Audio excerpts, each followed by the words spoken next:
The Blackboard page here, it's just blackboard.usc.edu. And if you forget that and you only know how to get to the USC website, here I am on the USC website. Up here at the very top, if I click popular links, Blackboard is right there. So I just need to click Blackboard and it takes me back to that very same screen again. When you're logging in with your USC credentials, whatever they happen to be.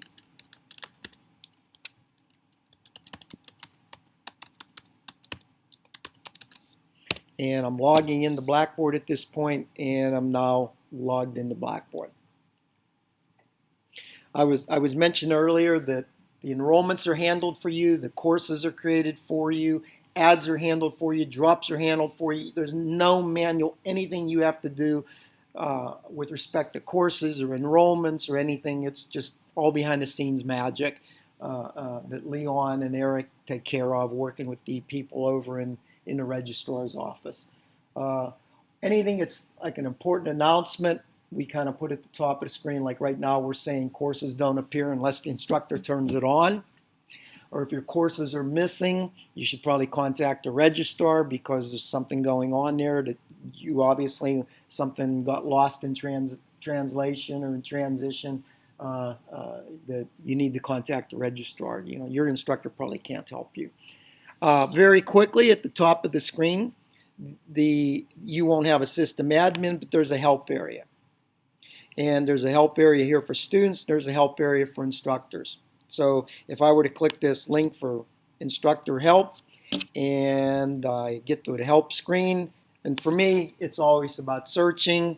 And I might want to say add syllabus. I'm searching and there's, oh, there it is, how to upload the syllabus. And what we have is we have screen captures that you could walk through that will walk you through the process.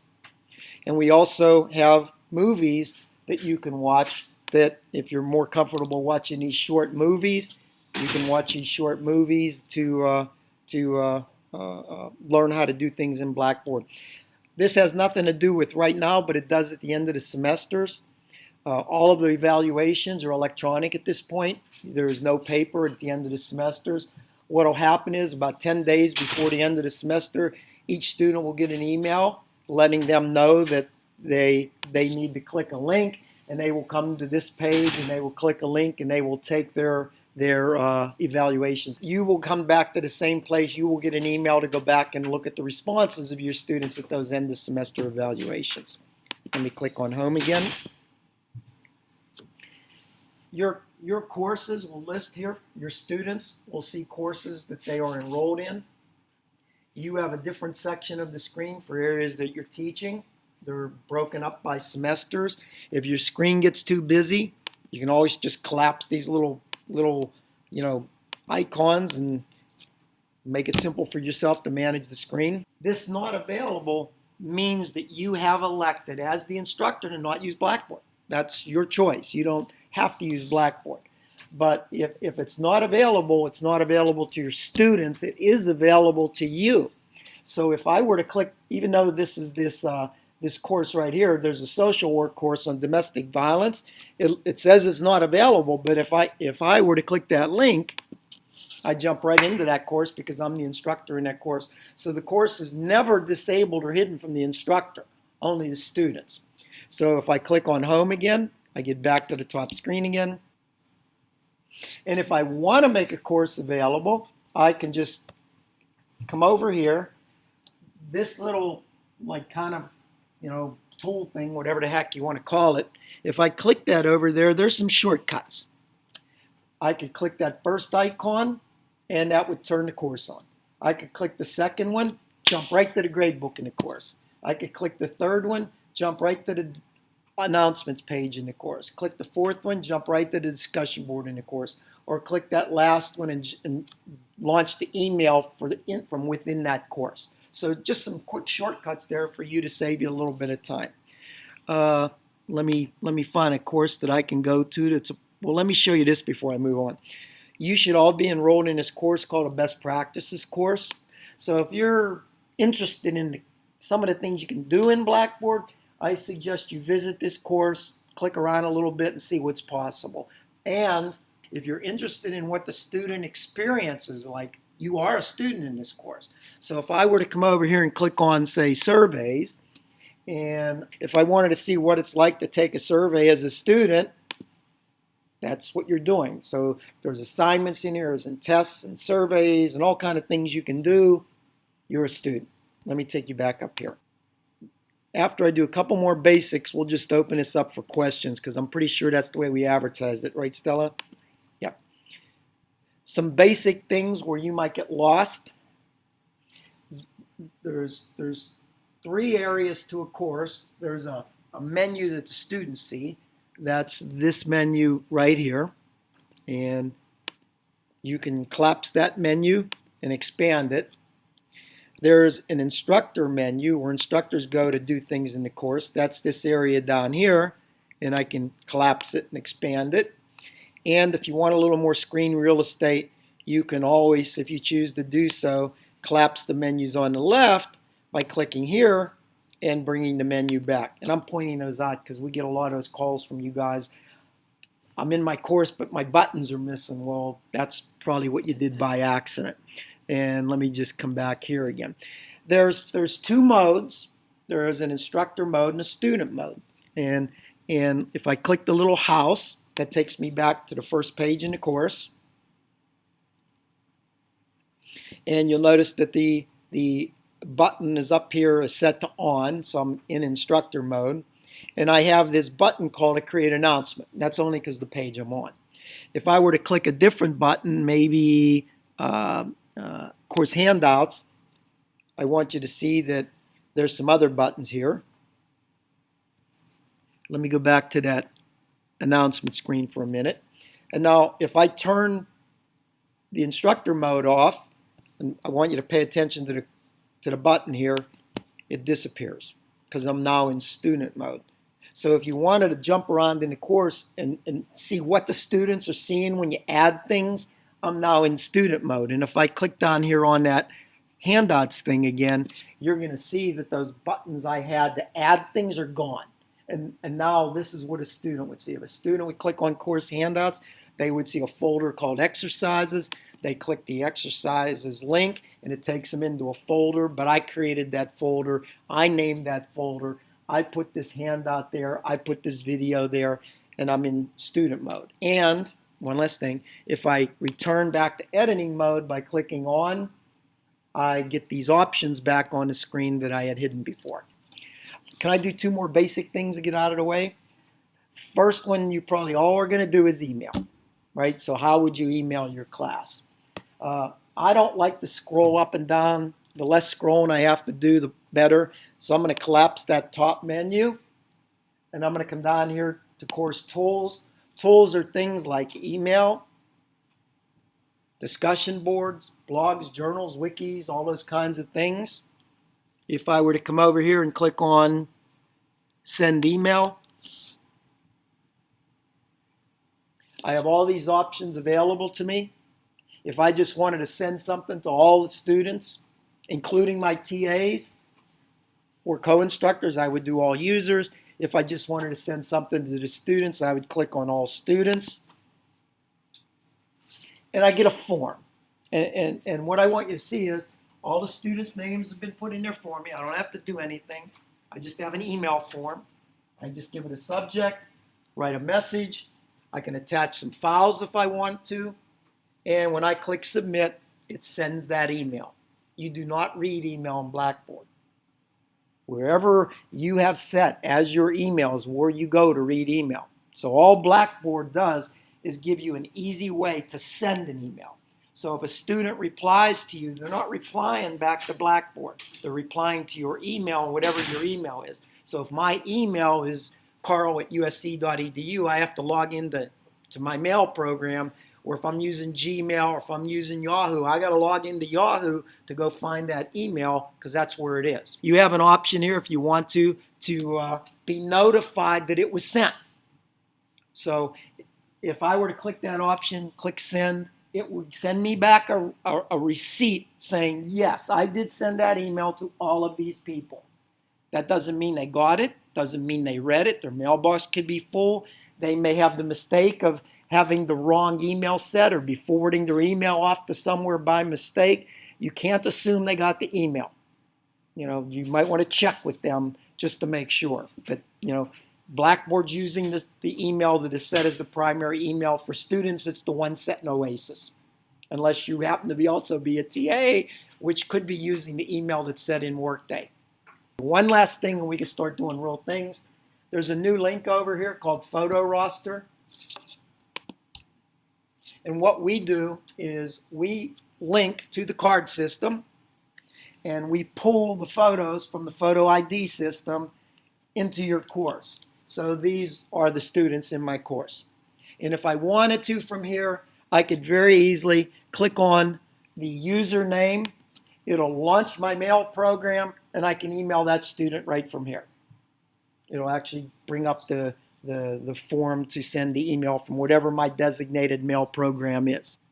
And if you use groups in your course, just like in real life, if you really broke your class up for group projects, you're going to be a group, you're going to be a group. What Blackboard does, this was written by Eric Hadamir here at campus. He wrote this tool so that if you really did have groups, it lists your groups for you, and then you could just select the group, and it'll show you which students are in that particular group. Notice it's a subset. So I could very easily just be able to see who's in a particular group. And I think that kind of gets us through the basics, and we can start doing real things now. You decide what screen the students start on. By default, you're fine, but you can switch that. I think that the simple place to start, for only one reason, to kind of walk you through the editor, is just announcements. In class, I make physical announcements. And I might want to follow that up with something on the web to give the students to go back to if they need to. And that would be an example of this tool called announcements. If I were to click announcements and I wanted to create an announcement, it's just as simple as clicking this button. And the reason I'm taking you here, I can explain this screen, and this is pretty much the way every screen looks in Blackboard. Let me get this out of the way so it doesn't confuse you. There's always a save and a cancel, a submit and a cancel, a go and a cancel. Just like Microsoft Word, you save your work, you save. If you cancel, it throws it away. Same thing here, except when you click submit, it's saving it up on the web, because that's really what this is. There's really a web server behind this, and that's what's serving these pages back to your students. It's really a web server with a database underneath that. A subject, think email for a minute. You give a subject, email, welcome to training. I'm not going to be too fancy about spelling. I can type my message in here. Each screen in Blackboard is divided into sections. Section 1 is always a subject, a title, and a block of text. And we'll come back to this formatting stuff in a minute. There's always some decisions you can make about that thing when it gets posted or uploaded. And here I can make some decisions about turning it on or off on dates.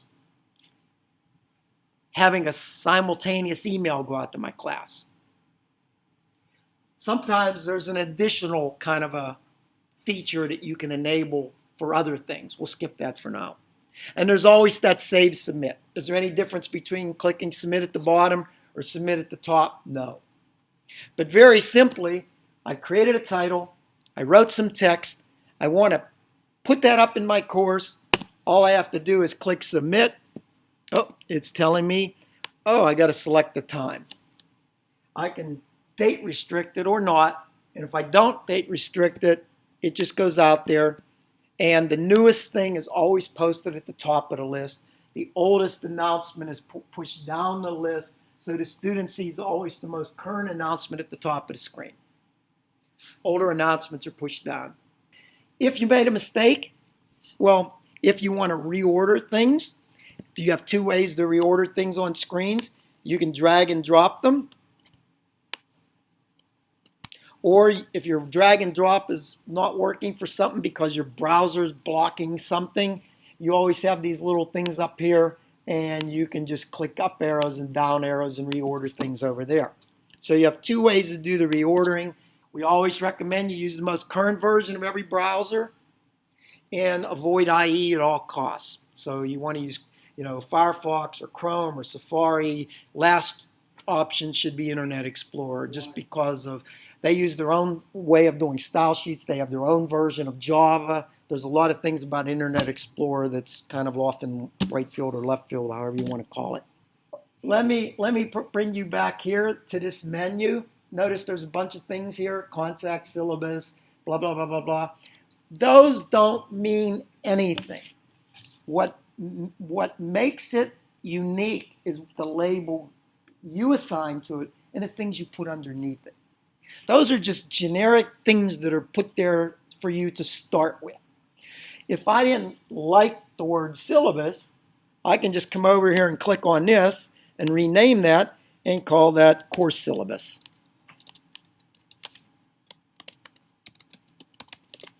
There's one bringing, my personality to this course now. So Blackboard allows you to customize this as much as you like to make it personal for you. And what I would argue, because I've talked to so many students in all these years I worked with Blackboard, I was actually at 2,600 institutions over the years, their biggest complaint with you is that you don't label things clearly and you don't write a description about why they need to click on something. Just calling something link or file is not very helpful for them. They, in class, you would explain it to me. So take a minute, explain it to them on the web. It's pretty easy to do. All right, let's go back. I'm going to turn off edit mode. I want you to see this for a minute. Those buttons are going to disappear. And the reason those buttons over here are going to disappear where I'm pointing is that you haven't bothered to put any, well, in this case, I haven't bothered to put anything underneath them. See how they disappeared? So things will only show to students when you put things there. So when I come back to edit mode, these buttons magically reappear for me, and we can begin by doing things. Now, back to the syllabus. What I'd like to do is upload the syllabus for my students. So I'm going to click on course syllabus. What I want you to notice is these things here, going across the top. I'm now going to click content. Notice these things here are the very same things. If I click on assignments, I have these same options. So these labels aren't special. They're called content areas, and that's what you can create as many of these content areas as you want, or as few as you want. But let's go back to that course syllabus thing. I have the course syllabus. What I'd like to do is upload that course syllabus. I have two things I can do. I can do an item or a file, and I'm going to show you the difference between the two. I'll start with a file. I can name this whatever I want to name it. Whatever you put here, Blackboard will convert to a link. So when the students click that, that's the link, and that file will sit underneath that link. So I might say something like, course syllabus. And I might put in parentheses, last revised, what is today's date? September 3rd, 2014. Why? Because the students don't know if you change the syllabus. Anytime it's a good idea to let them know when something was last revised so that they're not just mindlessly clicking on things and getting frustrated. It's as easy as doing this. Click and browse. I'm going to go find my syllabus. And Where did you just click? You can go anywhere. I clicked on browse my computer. So I'm searching my computer for some file because the file's on my computer. Or, if it was on Dropbox, I'm searching Dropbox if it's mounted or whatever. But there's the file. Remember I was saying you always have some decisions to make. In this case, I have a decision to allow it to open in a new window or not. My choice. And forget the alignment thing. That's really a bug. It shouldn't be showing. I think it's an advantage to opening it in a new window because it doesn't throw them out of the course, right? They still see the buttons on the left.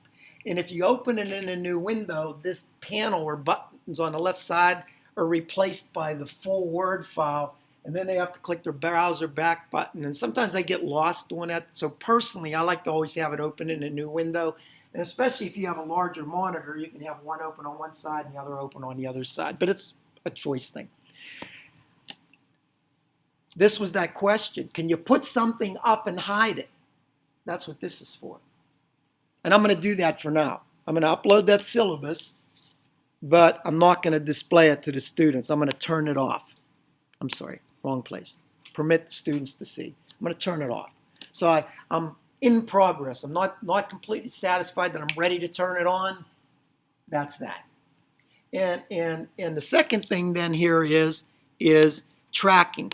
Would you, as my instructor, like to be able to go back to Blackboard and look and see if I actually looked at the syllabus, and not if I looked at the syllabus, when I looked at the syllabus with a time and date stamp. So you could actually go back and see which student looked at it and didn't look at it, and by time and date, see how many times they looked at it or if they looked at it at all. So when I come to your office and say, well, I forget what I'm supposed to do for that project, well, I set up that meeting with you and you went back to see if I ever bothered to even look. So I'm going to submit that. I submitted it. It's uploaded the file from my computer to Blackboard. So if you make a change on that file on your computer, you have to upload a new version because it's not linked to your computer. That file is not linked to Blackboard at this point. There's a copy of the file that was sent up to Blackboard. So I did upload it to the course syllabus. And if I click to go back to student mode, I want to see what the students see. They don't see anything because I turned it off, didn't I? Right? So how do I turn it back on? I go back to edit mode on. This little thing right here to the right presents a lot of problems for folks because I don't see it because of the color schemes. But I can come back here and go to edit. And what I am at this point is I'm back to the very same screen I started from. I want to scroll down and turn this on for my class now. Or if I wanted to replace it, I would click select a different file, but I'll save a little bit of time here, click submit. And it's telling me it's tracking. And if I turn instructor mode off, this time it should display to the students, and there it is. And the students click that link, and what it should do is open in a new window, and you can see it's launching something, and there's the file. Sometimes, depending on the browser you're using, you might end up with something weird like that where it opens a separate tab. I'm just going to close that other tab to come back. And that's a browser thing. There's nothing I can do about that. Some browsers do that. Some browsers don't do that. Let me do the second option for uploading files. If I go back to instructor mode, I'm going to do an item rather than a file. And the reason I'm going to do an item is I might have multiple attachments rather than one thing. And here, again, I might say, please review. Please review. Just being really lazy here. I'm going to just type a little bit of text here, blah, blah, blah. This is why you need to review this. You might find this on a test sometime here in the real future. And now I have an attachments. And what I'm going to do is click on Browse File. And let me just go back up one. And let me go to a folder where I have a few things here. I'll go to my PDFs folder. I'll pick the first one. I'll click Browse Computer again. I'll click the second one. So I'm attaching multiple files at one time. This is the link. You can replace that to anything you want. You don't have to leave that there. I might just say something like, click here. I can change that. There's nothing special about that. And if I wanted to track again, I'm a big fan of tracking. I did teach. And if I scroll down, click submit, it should have done that. It should create an area of the screen. It should attach the two files. 1 second. If I turn that off, that's the way it would display to the students. The title, the description, the multiple attachments. Click one. Notice it's opening that up in a separate window. I'll go back to the other one and click that one while I'm waiting for it to open. So here's the one PDF. There's the other PDF. So multiple documents are available to the students. And I should come back to Blackboard now. Real quick then, how do I edit these things? There's always this. Coming back here to do the editing. You can, let me do two things and we'll go to that. You can organize and group things in folders. Just like on your desktop, you create folders to organize things. Well, up here under Blackboard, that's called a content folder. And I'm going to create a content folder here. It can be whatever I want to call it. Let's call it week 1. And let's say that it's week 1. Well, let me do this right. Probability theory. I can't see this, but blah, blah, blah. This is what it is. I want to track. I've created folders. So folders can group and organize things. What if I made a mistake and want to move these two things into that folder? Well, you can't drag and drop them, but you can do this. Move. All right? And if I do the move, where do I want to move it to? I want to move, I mean, these are all my courses. I could actually move it between courses, but I don't want to do that. But I do want to move it within the course. There's my folder. And I'm going to do it again. I'm going to move this one. Move. Could copy if you wanted to. I'm going to move that one into the same folder.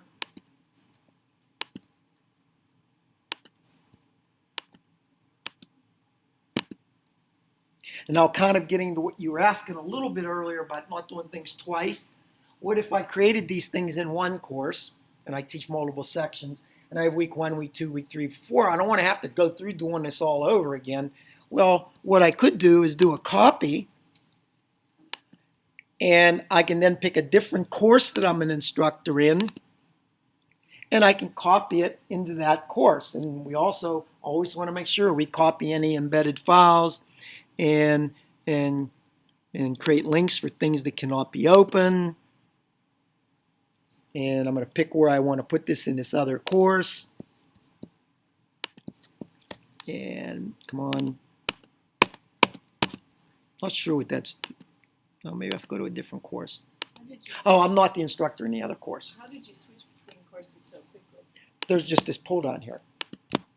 I'm only seeing the courses that I'm an instructor in.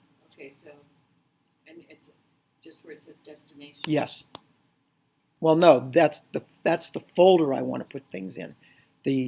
Oh yeah, destination organization. Sorry, I was reading destination folder. Yeah, your courses will be there for you. Nobody else's. But let me go ahead and cancel that. And then one last thing I want to show, and then we'll jump ahead a little bit.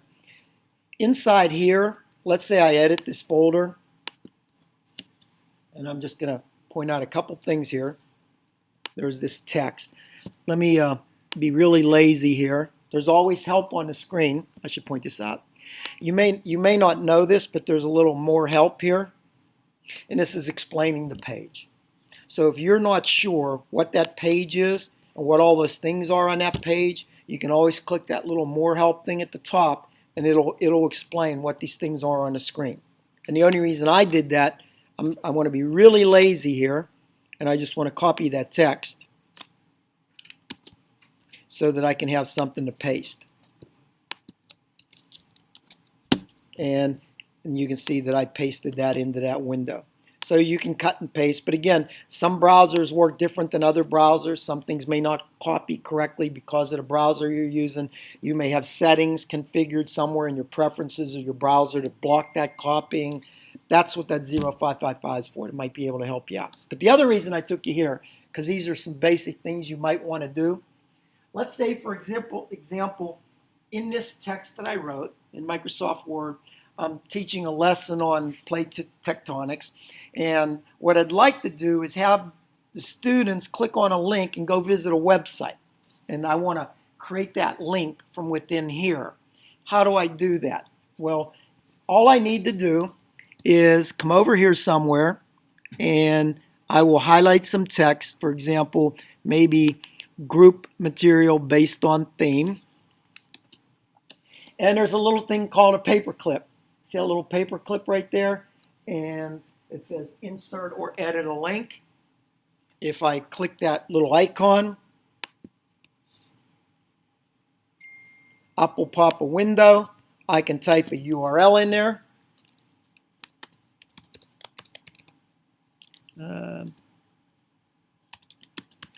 Let's send them to the USC website.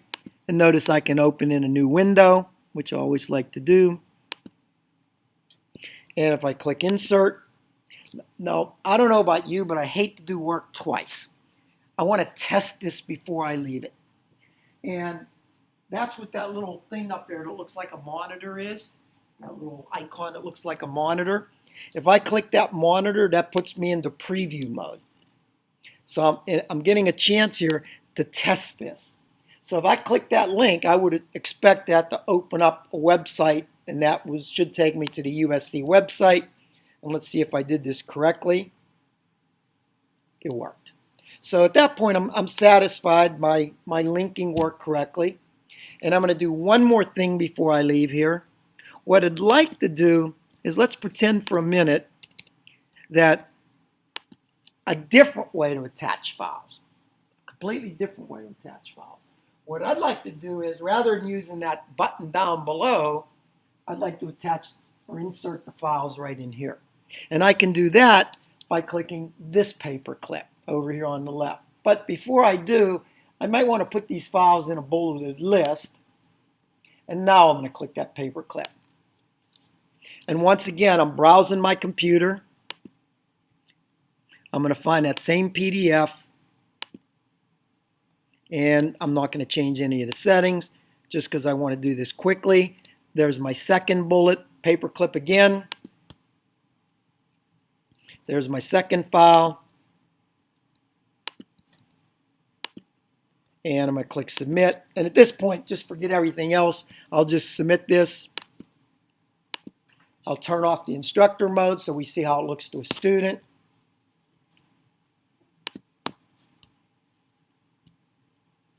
And there's that text that I pasted. There's that link. There's those two things those files that I kind of put within the text. And you can see it's working, and I'm just not going to wait for it.